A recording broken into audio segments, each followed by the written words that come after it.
Kerawanan air yang terjadi di berbagai daerah memiliki hubungan dengan terjadinya tindak kekerasan berbasis gender. Peneliti Pusat Riset Gender dan Anak Universitas Pajajaran, Pinahati Rusyidi melakukan penelitian terkait hal tersebut. Penelitian ini menemukan fakta bahwa pembagian tugas domestik perempuan membuat potensi terjadinya tindak kekerasan gender yang terkait dengan penyediaan air untuk aktivitas rumah tangga. Berikut liputannya. Peneliti Pusat Riset Gender dan Anak Unpad Pinahati Rusyidi berhasil melaksanakan penelitian terkait dengan kerawanan air dihubungkan dengan kekerasan berbasis gender. Ia mengatakan, perempuan kerap terdampak dari kerawanan air yang terjadi. Hal tersebut karena ada norma yang menyebutkan bahwa perempuan memiliki tanggung jawab dalam urusan rumah tangga.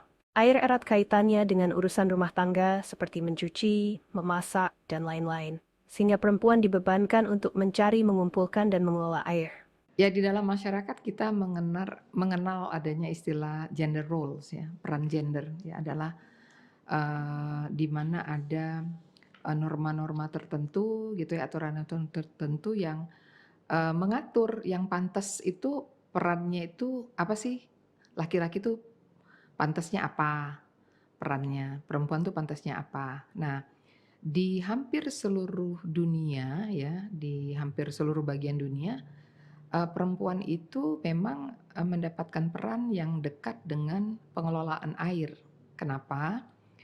Karena perempuan itu di dalam aturan maksudnya di dalam peran gender di dalam masyarakat itu memang lebih banyak diharapkan untuk terlibat mengurus rumah tangga, gitu ya.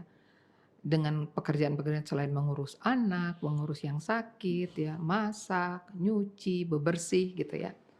Nah, mau nggak mau, tugas-tugas tadi sangat erat dengan kebutuhan air.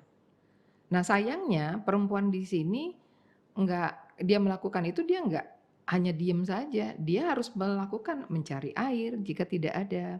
Kemudian ya, mengumpulkan airnya, kemudian juga memanage, ya, seperti apa gitu ya. Nah, kita melihat bahwa di dalam proses mengumpulkan air gitu ya, mencari air, mengumpulkan air, membawa air ke rumah, melakukan pengelolaan di air itu bisa menimbulkan resiko kekerasan terhadap perempuan. Penelitian ini dilakukan dengan studi komparasi dan melalui metode campuran. Selain di Indonesia, lebih tepatnya di daerah Sumba, penelitian juga berlangsung di negara Peru. Hasil penelitian menunjukkan bahwa terdapat lebih banyak laporan terjadi di daerah yang mengalami kerawanan air dibandingkan dengan daerah yang tidak rawan air. Sementara itu, penelitian di Peru berupa in-depth interview dan focus group discussion menunjukkan bahwa terdapat kaitan antara kerawanan air dengan kekerasan berbasis gender. Ya, untuk penelitian ini, karena penelitian ini kan mixed method, ya, jadi kita menggunakan analisa statistik untuk melihat apakah ada asosiasi antara kerawanan air dan kekerasan berbasis gender. Dan kita temukan di Indonesia, di lokasi penelitian di Sumba, bahwa di daerah yang mengalami kerawanan air, perempuannya melaporkan lebih banyak tindak kekerasan terhadap perempuan dibandingkan dengan perempuan yang tidak berada di daerah rawan air.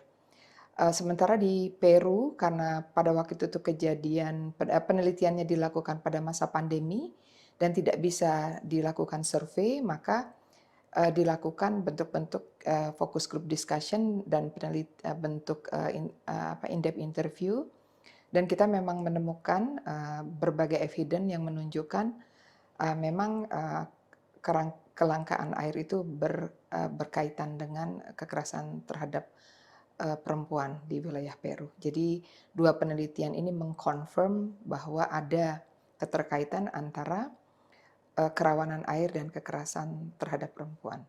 Di sisi lain, selain melakukan penelitian, para peneliti bekerja sama dengan komunitas setempat, juga menghasilkan solusi terkait dengan kerawanan air yang terjadi di daerah-daerah tempat penelitian berlangsung.